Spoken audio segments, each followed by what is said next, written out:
Hello everybody, welcome back to the Advanced Vape channel. Today we're going to be looking at the smaller version of the Tornado from IJOY. This is the Tornado Nano.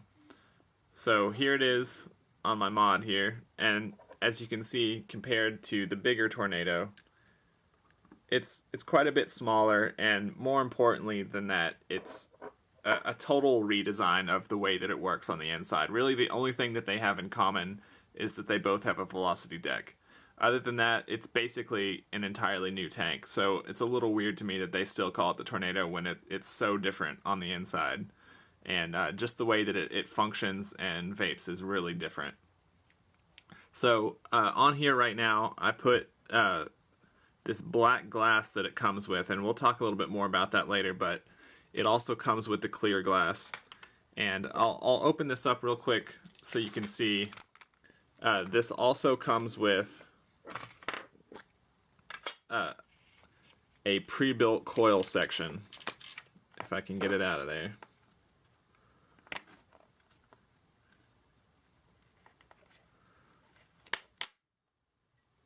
So this is a Kanthal, they call it a chip coil, I'm guessing because it has kind of a ceramic chip in there, ceramic wall in between the coils and at the bottom.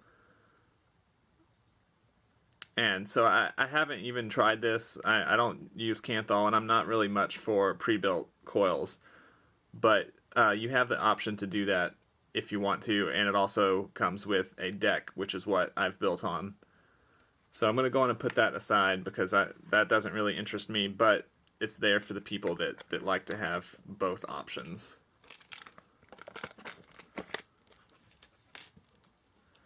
So let's go on and talk about the deck just a little bit, and I'll go on and get into wicking. I already have a build on here that I really like, so I don't want to take it off. This is a frame staple coil build in stainless steel. So I'm going to go on and move on to wicking. Real quick, I'll talk about the build deck on here.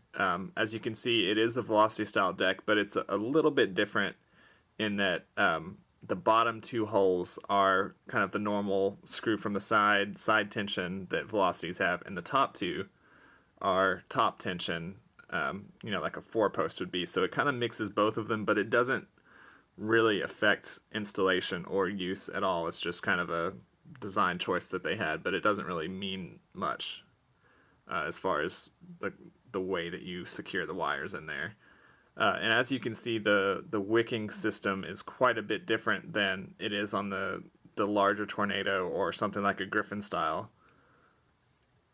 So I'm going to go on and move on to wicking.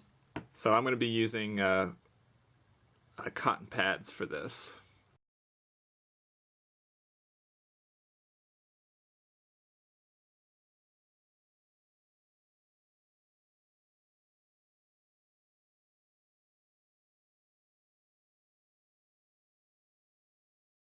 Okay, so when it comes to cutting this, it can be a little bit tricky, and for me, it kind of depends on the build you have on there and how fast you want it to wick. So for this one, extremely thirsty build, I don't want to pack the cotton in there, but you need to use more than you probably have the intuition to use if you're used to building on RTAs. So for me, my automatic reaction for RTAs is a less is more approach. Use the minimum amount of wick that I can get away with without it leaking. But for this, you need to use more than that because there is no juice flow control. And if you do it like that, it's going to leak. So I tend to start right at about here. Kind of level with the base of the threads.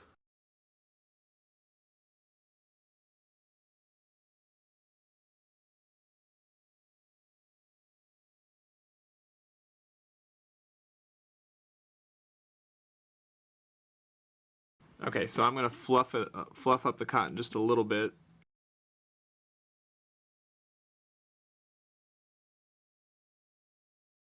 And for me, this part is a little bit easier if you go on and wet it down. And yes, I know that this dropper is bent, but that's just the way that this brand comes, or so I've been told. Okay, now I'm going to screw the chimney section on.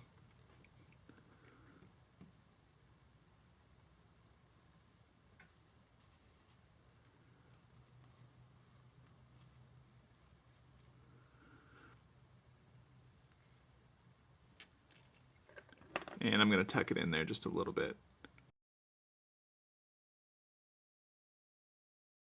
So really, this is about as lightly as you'd want to wick this. Unless you're using extremely thin juice, if you do any lighter than that, it's going to leak, especially at refilling.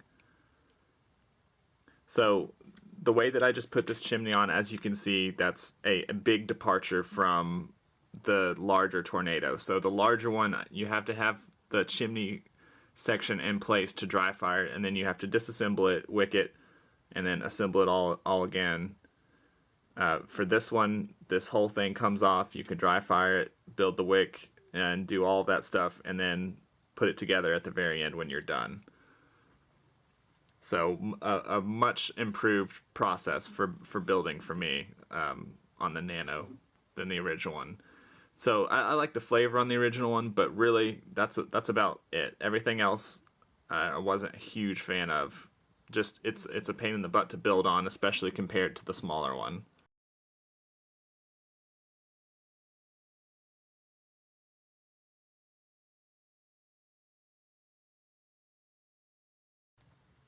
You want to be extra sure that you tighten it all the way. And this brings me to my point about this black glass. You can't see anything. If you put my finger behind it, like there's nothing there. So it's a little bit hard to see how much juice you have left. And I'll talk about it in just a second after I vape on it for a minute. That can be kind of mitigated a little bit, but it's still very hard to see through. And while I have this top cap off, I want to talk about this top cap for just a second. This is very small. I'll wait for the focus to... There we go. This lip is very small, so there's not a whole lot to grab onto there. You pretty much have to hold it by the drip tip. And more importantly for me, there's an O-ring that runs around this outside edge. And that's what keeps it from leaking and also makes it easier to take this on and off. But it has a tendency to come off of its track and get around this little second lip here. And if it gets around there, it can break the O-ring or make it almost impossible to get this top cap off without breaking that O-ring. So if you are using this and you take it apart and you see an O-ring around there, take it off and put it back on the track that it's supposed to be on. So that's pretty much my major con for this tank, is that top cap situation with the O-ring. I'm going to go on and fill it up, or at least put some juice in it, because I can't really see when it's full. Although when you're refilling, you can kind of get a good indication of how much juice is in there by looking down on it. But while you're using it, you kind of can't really see. So as you can see, it does look good with the black glass on there. And this kind of fits one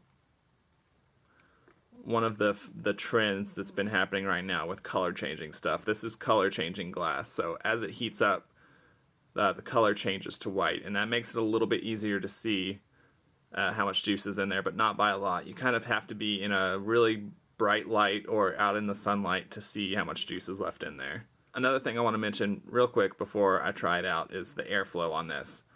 One of the things that I wasn't a big fan of on the big Tornado was that the airflow was extreme. So lots and lots of air, too much air for me.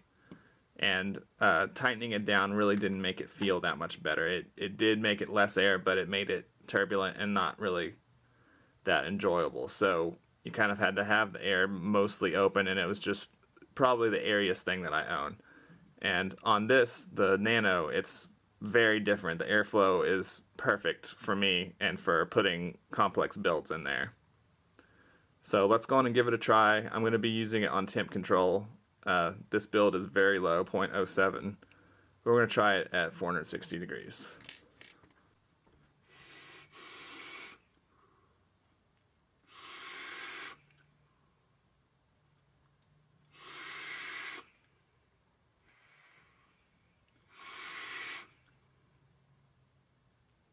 As you can see, pretty big clouds, but the thing that hits you very first thing that you notice is the flavor on this, and it's way stronger than you'd think that it would be.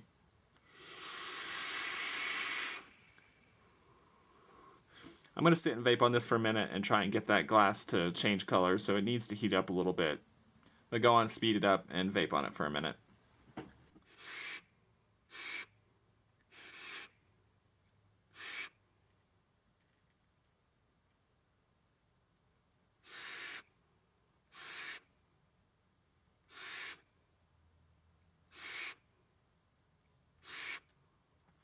So as you can see here, it's starting to change colors.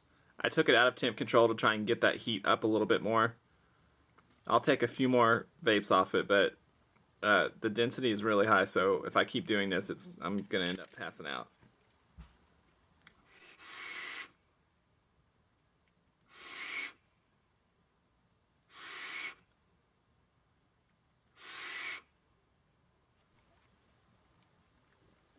So as you can see, it does make it a little bit easier to see the liquid. I can see the juice in there now, just barely. As I move it back and forth, you can see the line there. So I can see the amount of juice in there once it's turned white, but when it's black, you really can't see it. And if I were to keep doing this, the whole thing would turn white. Kind of cool, but also just a little bit of a gimmick because it's hard to see the amount of juice you have in there unless it's white. So normally I just use the normal clear glass on there.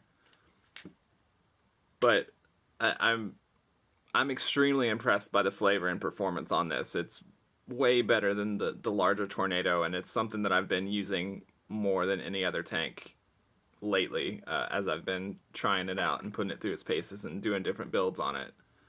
I really like the flavor on this. I like the airflow, and I like the density of it. So like I said, I haven't even tried the stock coil that comes with it because I don't do Kanthal. But you have that option if you are the type that's just getting into building, or you know, you just don't feel like putting a build on there. You put the stock coil in there and you have that option. There's really not a whole lot of negatives with this tank. Like the Tornado, though, you need to be careful when you're building that the coils not only have clearance around the chimney from shorts, but have clearance from the top chimney section that you screw in. So what I do is when I put this bottom chimney on, I check for a short, and if there's not one, I screw the top chimney section on and check again for a short. Because when it screws down, it can kind of touch the top of your coils if you have them sitting way far out. So if you noticed when I put this really huge build in there, I had to kind of back it in there quite a bit. It wasn't directly over the airflows because it was too big. So I had it further out, but it was shorting out when I had the top on. So that's just something you gotta check and recheck as you're going through the build, that you don't have a short if you're doing a big build on there. So I'll take a couple more and we'll wrap this up.